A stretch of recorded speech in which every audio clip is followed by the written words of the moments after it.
故事的另一家商店是苏格兰的 Tunnocks 图纳克公司。在英国，说起图纳克公司的产品，可是赫赫有名啊。我们选上方的 Products 来看一下图纳克公司的产品。这家公司卖的 Tea Cake 茶蛋糕是英国很有名气的点心。你们看，包装纸是亮闪闪的铝箔纸，外面包巧克力，里面是白白软软的棉花糖。最下方有一块饼干当基座。这款产品的名字是茶蛋糕。你看这样子，觉得算饼干还是蛋糕呢？在2014年 ，HMRC 控告了图纳克公司。被告的产品是一种样子很像的产品，叫雪球 （snowballs）。雪球和前面介绍的茶蛋糕很像，只是在巧克力外层上再撒上了一层椰子粉。如果雪球是饼干，就要多缴一笔税；如果是蛋糕，成本就可以低一点。同学，你们觉得雪球是蛋糕还是饼干呢？这次判决书的内容完全不同，但和饮食文化密切相关。大家仔细听。雪球看起来就像蛋糕，就算隐身在一整盘的蛋糕里，也不会显得格格不入。雪球的口感也是蛋糕的口感。大部分人吃雪球都会想搭配饮料之类。雪球不论是吃起来的方式，或是吃它的场合，都与蛋糕近似，包括两者都可以拿到办公室替同事庆生。雪球是值得细细品尝，但不适合在逛大街的时候边走边吃的一种甜点，这是我们全体的共识。虽然雪球是蛋糕绝非全民共识，但我们认为上面的这些事实确实不容小觑，它们确实佐证了雪球本身有充分的客观条件，足以被归类成蛋糕。由以上的故事可看出，面包是一种主食，地位像是我们的米饭；饼干是休闲的零食，蛋糕则是特定场合出现的食物，需要细细品味。其实，雪球虽被法律归为蛋糕，但根本不是烘焙出来的产品。再讲一个类似的判例。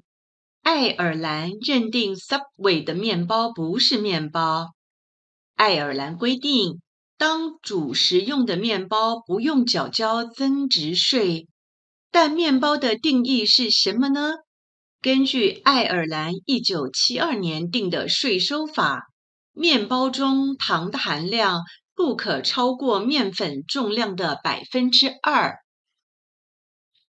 因此 Subway 的经销商说，我们的面包算主食，不用缴税。可是经过调查，含糖量是面粉的10%，是规定上限的5倍，所以必须缴交13.5%的税金。这个判例也提醒我们，我们买到的食物常添加了太多不必要的糖。在结束这一小节之前，我来介绍一下欧式面包和餐桌礼仪。欧洲当主食吃的面包一般分成3大类。第一种是法国式的，很干很硬，我们常说是棍子面包或法国棍子面包。这种面包在口中很有嚼感，越嚼越香。通常会涂一些酱，并配合饮料食用。第二种是德国式的，常用黑麦粉制作，并使用老面发酵，所以略带酸味，口感非常扎实。同样的，也常会在上面涂一些酱料搭配。第三种是意大利式的，常会在里面加一些香料一起揉面团，烤出来比较没那么硬，常会搭配橄榄油一起吃。以下介绍面包的餐桌礼仪。面包是少数不用餐具，直接用手拿的食物。一，先把面包拿起，放到面包碟上，不要放在主餐盘上。二，用手撕开面包，撕出一口的分量。注意哦，是手撕开面包，不可以用餐具切开。还有人直接用嘴巴咬面包，这是很失礼的行为。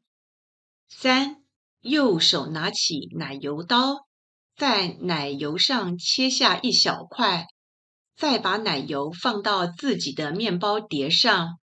四，把面包碟上的奶油适量的涂在一小块面包上吃。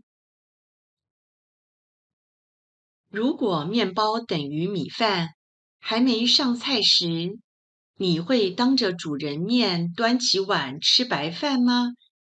这好像在说“我很饿，快上菜”。同样的道理，不要在上菜前吃面包。面包和面包碟会放在左前方，不可自行移动位置。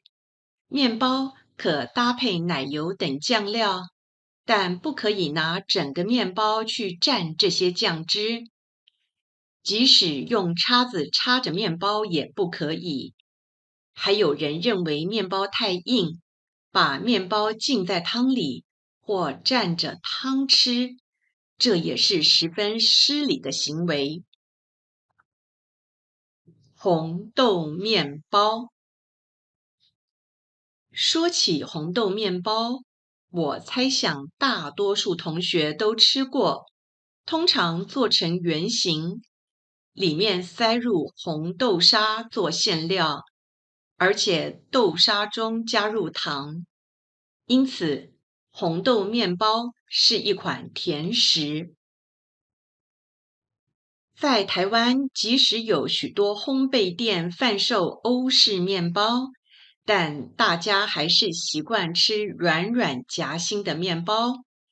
由欧式面包和红豆面包相比，你会感受到两种形式差别很大。现在介绍红豆面包的历史，主要是让大家了解饮食文化并不是有什么吃什么，文化的重点不在形式上的吃，而在为什么要吃，以及为什么在这种时候用这种方式吃。请大家想想，如果有一天突然规定不可以再吃米，一份排骨便当用几块面包取代了米饭，蛋炒饭变成蛋炒面包，你会不会觉得好奇怪，甚至吃不下去？这时，你就会了解某种文化基因已经深入到你的思想中和你的生活中，也就是成为文化的一部分。要了解日本为什么出现红豆面包，就要了解19世纪日本发生了什么事情。在日本的历史上，有2次重大的改变。第一次是中国唐朝时的大化革新，那是西元645年，日本决定全面中国化。我举个例子，日本的文字中有大量的汉字，日本人使用筷子，日本人喝茶等等，都可看到中国的影响。第2次是1867年明治维新，先是1853年，美国黑船来袭，到达神奈川县，要求日本开放门户，于是明治天皇进行明治维新。自明治维新后，日本有系统的学习西方的知识与文化，派留学生出国学习，发展工业，并组织军队，发动以侵略为目的的战争。人们也摸索出一种偏近欧美的生活方式。我在小时候是由日本的漫画《横滨故事》和《纽约美女》开始认识这段历史的。这两套漫画的作者叫大和和纪，故事内容都是描写在这个强力引进新文化的时代，一群年轻人的故事。我截取的两张图，右边的一页来自纽约美女，背景上打着自从黑船来了，震撼整个日本。左边的一页来自横滨故事，日本年轻人努力学英文。刚才提到的美国军舰就是黑船，在裴里船长带领下长驱直入。当天江户城一片混乱，许多人前往神社祷告，祈求摧毁黑船。美国入侵的地方就在横滨下方的海湾。我小时候看过漫画后，一直很想去横滨，为了这个故事，特别去横滨港口。这是我在横滨买的讲义夹，请各位看一下，上面写北亚莫利加人物，就是 North America 北美洲人物，这是裴里的样子。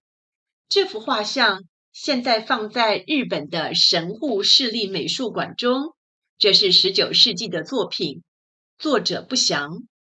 顺便讲一下，亚莫利加在中国明朝时有一本三才图绘，就是这样翻译的。我们后面会介绍这本书。衣食住的物质文化表面上很容易改变，但要根本上接受，其实很不容易。讲个有趣的事，在明治维新时，外国人到了日本都非常吃惊。根据美国、法国、德国等的外交官留下的记录，都表示日本人毫无羞耻感。为什么呢？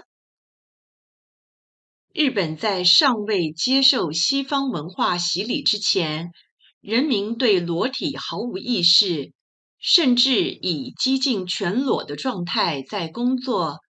傍晚的街头尽是男女老少蹲在澡盆里沐浴的景象，此景让来到日本的外国人相当惊讶。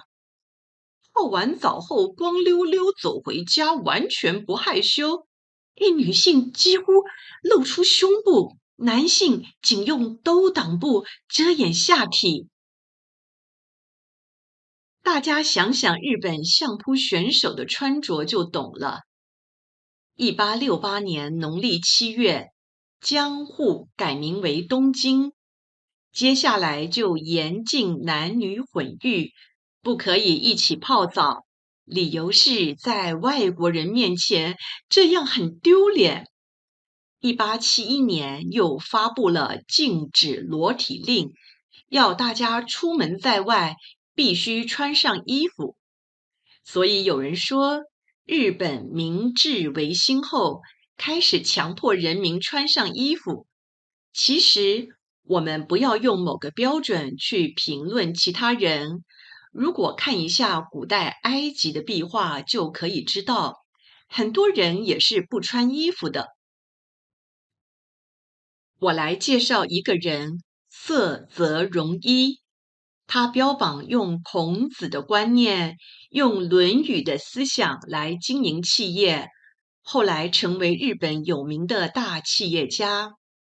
他曾经在斯里兰卡留下了一段记录。回来后开始吃午餐，看到每位侍者全身赤裸，仅用块兜裆布遮掩下体，令我感到厌恶。当时日本人的穿着，即使旁人能轻易看到胸部或胯下，也不会随便露出性器官，还是会用兜裆布或衬裙来遮掩。有时怕被别人批评难看或随便，或是有其他的理由，才会用衣物遮掩。此外，如同色泽容一所见的例子，日本人在用餐时是有着不喜欢看到侍者裸体的习惯。换句话说，裸体并非是任何时候都能被允许的行为，更何况是露出性器官了。